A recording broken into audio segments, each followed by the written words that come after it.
Hello and welcome back to the channel, everybody, and today I'm checking out Aviatife. It's a brand new career add-on for Microsoft Flight Simulator. Just a bit of a heads up, it's very much in the early development stage, so a lot's likely to change and improve as time goes by. So how does this work? Well, essentially you get given $100 in your back pocket. That's 100 virtual dollars, by the way. And you get to select where you'd like your home base to be. Select it carefully because there is rental fees, etc. And the object is to go ahead and build the biggest, most successful airline that you can. Now, obviously, there's a whole lot of other players in the economy and in the world trying to do the same thing. So that does affect to a certain degree what you're trying to achieve. So the way you do it, well, I'm going to show you through all the different aspects of this new add-on. It takes a little bit of everything from some of the existing ones you've got out there and adds its own little sort of spice to the whole situation. So as you can see right here, this is the aviatife.com website, and this is where you can go and sign up, by the way. And it's a web-based add-on, but there is a client that you download to connect to Microsoft Flight Simulator that will then drive all your results and stuff like that. So let's take a look through the different aspects of the site here, and then I'm also going to go and complete a flight. I'm not going to show the actual flight itself, but I will show you how this site works while you're flying and then what happens at the end. So here goes the dashboard on the front page. And I've been trying this out for the last 2 or 3 days, and so I've done a few flights and just got familiar with some of the things. So on the front page, it actually just talks about a bit of an intro to what's going on with your career. One thing it does has, it actually has leaderboards for certain things. For example, the highest amount of money earned in a certain day, the smoothest landing. So here goes the winners for today thus far, and that constantly changes. And here goes that was yesterday's awards, and here goes how it's going today. So there's always that little bit of competition. There's also a quick job board right here. If you really want to pick up a job straight away, you can just go ahead and grab it off that front page. So let's just go through some of the other tabs that you get familiar with, and here goes the fleet aspect. Now, as with any career add-on, you start off usually with no aircraft. It's no different here. You don't start off with any aircraft. So what you're actually going to have to do is go and use other people's aircraft, earn some money until you've got enough money to buy your own. And so once you do that, you can go ahead and if you've got enough money in the bank, you can outright purchase some of these. As you can see, there's a large range of aircraft. Custom aircraft will be added to this list, by the way. At the moment, it's the stock standard Microsoft Flight Simulator list. Man, look at that, 787, 338 million. Whew, that's a few flights to get that. Anyway, so you've got a couple of options. If you want to go ahead and say, hey, I want to do some flights in the Beach Baron, you can either buy or rent it. So it pops up with these cool little, and there's quite a few of these cool little avatars with some communication. You can go ahead and buy a shiny new aircraft, or you can buy a used aircraft, or you can go ahead and rent it. So for the Baron right here, if I wanted to go ahead and rent this, here goes my home airport, NZNE, by the way. That's the one I selected. Here goes the ones that are available right now. And you can see the price per hour. And there's also a bond. But for a start, what you'll find is you'll have to do quick flights just to get money in your bank. Quick flights are sort of like an all-in job in FS economy where the plane's provided and you just need to go and fly the job with the cargo on board, and you'll get a certain amount of money. So you can see what the engine conditions are, etc., that sort of stuff, the overall condition, the flight hours on the clock, and the distance from your current location. And if you're happy with that, you can go ahead and rent it, and away you go.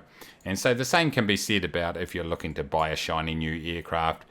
You've got some options. You can actually finance it and a few other things. So if you want to get into a new aircraft, you don't have to have the full amount. You can go ahead and finance it up if that's something you want to do. So the fleet aspect have got quite a few options right there. Renting the aircraft, buying the aircraft, or like I said, you can do the quick jobs, which we'll have a look at right now, in fact. So here goes the jobs page. At the moment, I'm located up the top there. You can see I'm at Whenuapai Military Air Base, which is only about 15 odd nautical miles away from my home air base. And it's actually really easy to find jobs. It will just show jobs. Cargo jobs are the default. And so what you need to do for cargo jobs, you need to actually own an aircraft or buy or rent an aircraft to be able to take these. So just be aware of that. We'll go to quick jobs though. These are the ones you're going to go into for a start. And like I said, the aircraft is included in it. So if I want to do the short 13 nautical mile job from here to Parakai, I go ahead and take that job. If I wanted to, oops, I didn't mean to take that job. I've taken it now. One thing to be aware of is a deadline, by the way, everybody. Make sure you are able to fly the flight within the deadline. If you don't fly it within the deadline, you get penalised, and it's a decent amount when you're just starting out. But you just choose the flight that you like. You can you've got quite a few sort of filters here. You can either search it by the highest paying jobs, or if there's a certain distance that you would like to fly, then you can do the longer jobs, that sort of stuff. And so this is a way that you can choose, hey, the kind of jobs that you want to do and earn some money. So quick jobs is where you'll be for a start. Accepted jobs is obviously the one I selected accidentally, so how about we fly that? We will fly that job as part of the test to show you what goes on there. If we go back those one screen, one thing I do want to show you is passenger jobs. Now, at the moment, obviously, I haven't got an aircraft, so there's not much I can do from that point of view. But once again, I would need to either rent an aircraft or go ahead and already own one. So you can either take cargo, passenger, or quick jobs. That's the three options that you have. If we move right along, we go into flights. Now, regular flights is just a different way of saying passenger, scheduled passenger routes. And so what you will actually need to do to be able to go ahead and set these up, you're going to need an office. You need to build an office on your current site. And the way you do that is, it's under the airline tab here. I had to think about that for 2 seconds. But under here, what you would need to do is rent a building, and you'd need an office. So you grab the office, and then that will allow you to unlock regular flight from your home airport. And then you just type in the destination, and then it will set up a certain schedule, and you just go ahead and fly those. Factory, by the way, we'll come back to that, but factories you can build on your home air base, and you can actually produce goods that then can be, you can combine two, different. One eternity later. You can make goods in your factory and go ahead and sell them. That's what I'm saying. So we'll go back to flights. So that's the regular flights right there. At the moment, I'm not doing that, but you can set up scheduled flights if you like to. Here goes the airline tab. And so this just gives you some information about your airline itself. So your airline has a popularity score and also a reputation score. And that's going to affect a few things. Number one, if you set up regular routes and someone else in the game does too, then your popularity and reputation is going to affect how many people want to fly with you. Also, how much people are willing to pay for flights. So you want to get that up as much as you can. So completing flights nice and smoothly. And getting some, your reputation and popularity as high as possible is going to really help you with that. One way you can kind of buy your way to the top when it comes to popularity is you can actually do an advertising campaign. I haven't got anywhere near enough money in my bank to do it at the moment, but you can buy an advertising campaign to try to help boost these stats, which is a nice little, I quite like that. That's something quite different. At the moment I've got $500 in the bank, 576. So there's no way that I'm going to be doing it. It talks about the success chance. So you do take a bit of a risk, because if it goes wrong, you get less popularity and reputation. So that's kind of cool. You can advertise your airline basically to get more people to get more popularity. And there goes the buildings right there. I've got nothing there at the moment. Once again, you can build an office or you can build a factory. If we go into finances right here. Now, this is just a bit of a summary of what I've been doing recently. And so I've been testing a few things out just to see what happens. But essentially, you can see here all the different transactions that are happening in your airport. And as you can see, look, here goes a penalty for I didn't complete a job on time because I left it in my thing overnight and I got whacked with $480. That's a lot when you've only got 500 in the bank. But you got to, if you decide you select a job and then cancel it straight away, there's a small fee. You can also buy sickness bags, and knowing my flying, I've done that all the time. You got landing fees, which is 0 at the moment. That's going to be implemented. And also this says landing fee at a military base, a penalty for landing on a closed or military airport without written permission. Now it's 0, so I didn't get stung with anything, but that was quite funny. And then as you go through, you can see a normal landing fee here at Parakai, which I previously went to. It's just going to give you a summary of all your different outgoings and incomings. It's also got the world economy right here. And so this shows your country in particular, what the economy index is. And so basically the more flights and the more money that is generated in that particular in your particular country is going to affect your rank. So it's quite a competitive little sort of setup here. So you'll see in a minute there's some leaderboards. Showed you up front that there were some leaderboards. But there's actually a bit of competitiveness right throughout this thing. So if you're into sort of trying to beat other people, that it doesn't have to be a focus, but if you're into that, it's certainly going to help you with that. So New Zealand's way down, economy index of 0.79 with 37th, but there goes the list at this point. So ranking. So every day this is going to go ahead and update. You've got your overall richest airlines right here, and so Treasure Valley Charter, they're right up there at 4,629. Where are we? Oh, there we go, we're 17th. And so when you set up your airline, you give yourself a designator, and here goes the overall leaderboards. You've also got daily income. So that first one, that richest airline's just how much money in the bank, so that's not a daily one. The daily income one is who's made the most money today. I'm second, you little ripper. Smoothest landings, so here goes, this is today. You can see that one wasn't very good in a Cessna 172. However, still puts me in third because there's only 3 people. Distance travelled, average fuel burn is an interesting one. Looks like I'm not very efficient. Number of flights completed today, and also the busiest airports, as you can see. That gives you an overview of the different airports that have been flown in and out of. Now, a day is up the top here. It looks like it's Zulu time that determines it, or GMT time.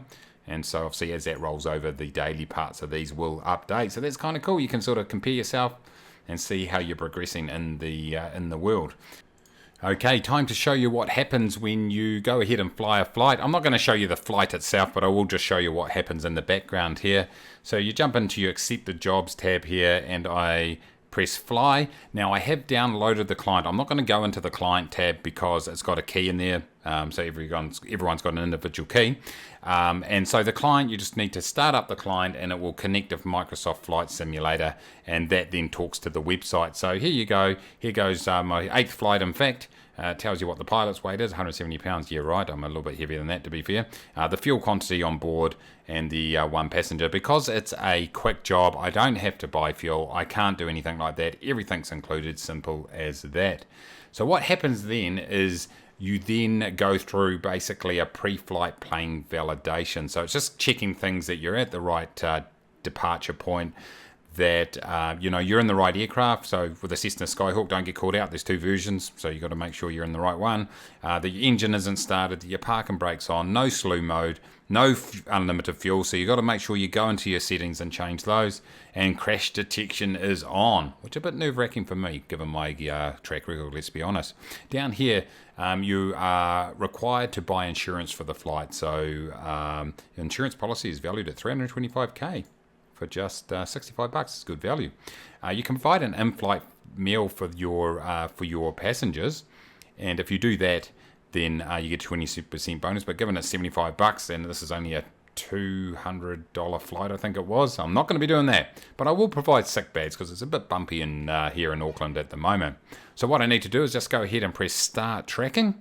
And this is the tracking page that you're presented with, and this will just follow your flight. It gives you the map right there. It gives all the sort of the main data that you are probably pretty used to. It does actually give you a METAR for each of the airports, but only if it's got it at that particular airport. So these two don't. But like if I flew into Auckland International, it would give me the METAR, so you know exactly what the weather is at the destination, and departure if it's got it. It's then got your passengers, so comfort and satisfaction. So if you do some gnarly flying, that could change if you land heavily. And that's the other thing. If you land heavily or break your aircraft or do anything like that, that's going to cost you in repair. So you really got to watch that. And then as we take off, this will then change our altitude and true airspeed. So what I'll do is I'm going to go and start up my flight. I'll get up to, say, cruise altitude will be pretty low, and then you can just see this page in action live. So I'll catch you very soon. Okay, welcome back, and you can probably hear the aircraft in the background there. We're sort of just started our cruise altitude, 1,500 feet, not very high whatsoever, but this is what you're greeted with here once you're in flight. And as you can see, you've got your heading, your altitude, your distance, so that changes as you go. The thing I didn't talk about before, it gives you your civil dawn and dusk times of the day if you're interested in that. The current time at your destination and your departure also. So at the moment the passenger is very happy. I do have sick bags selected, by the way, so in case it gets a bit bumpy, and I am looking out the front of the aircraft right now and it's bumping around. It's a bit hairy here in Auckland at the moment. But as you can see right here, it is tracking my altitude 1492, just around about that 1500 feet, and then the true airspeed, and as you can see it's obviously increased as we have got up there to our cruise altitude. So that's pretty much how it works. So what you can do is, what you need to do is just continue on, and then obviously once you shut down, put your parking brake on, I'm pretty sure is the trigger. When you get to your destination airport, will then finish your flight. One thing you can do is if you want to restart, you can go ahead and restart the flight and track, and if you can't finish your flight straight away or something like that. So just be aware of that, but I'll catch you once we get to the destination. Okay, and here we are. We've just completed the flight, just a very short 11-minute flight, and man, it was a bit of a nasty old crosswind coming in there to Paraguay. It made a bit of a challenging landing, to be honest, but as you can see, the status is finished. It's actually not parking brake. It looks like when the engine shuts down, that's when the flight is deemed finished. So they said pretty good landing, 157. It's a little bit high for the Cessna 172, but I'll take it anyway. As you can see, my passenger Julie, comfort 100, satisfaction 100, you beauty. And then you've got your, the rest of your chart right there. So that flight has now been completed. And so if we go ahead and go to finances, you can see that the $206.42 has now gone into my bank account. And up the top there, you can see that 776 and 08 is in there. So what will actually happen is if I went into the rankings here, into daily income, you'll see that I've now popped up there into second place. And so if you like to track that, you can go ahead and do that. Now, so it's as simple as that, really. So the key is really to go do some flights, rent some aircraft, save up, buy your own aircraft, create passenger flights, buy buildings, offices, that sort of stuff. Build your factories so you can get some goods and produce goods, and then build a massive airline. That's what it is all about. Now, I can't show you the market at the moment. It's not working, but essentially that lists all the commodities, all the goods and services and stuff like that you can trade. So you can, obviously buy it at an airport low and go and sell it at another airport at a higher for a higher price. Richest Airlines, how we're looking now. There we go, we're up to 13th, everybody, up 4 spots. You beauty, $776. Get in there. Anyway, ladies and gentlemen, there goes the first quick look at Aviatife, the brand new Korea add-on for Microsoft Flight Simulator. I reckon it's got a lot of promise. It's a little bit of a different take on some of the Korea add-ons out there. Some of the things you will notice are fairly similar, but some of the things are quite different. So I'm going to be following this with interest. You can go ahead and sign up here with the site for absolutely free. In the future, it will be a paid add-on, but obviously that will be confirmed in due course, and the developer has said that those people that do get in at this stage will get a discount in the future, so watch out for that. I'm sure there's a lot to be added to it, and it will be refined as time goes by. The good thing is the developer's been very open to ideas and has been regularly updating the add-on. So yeah, Aviatife, a interesting looking add-on. Get into it. I'll put a link down in the description. Remember to go ahead and smash that like button down below, subscribe if you are new, and until next time, everybody, take it easy.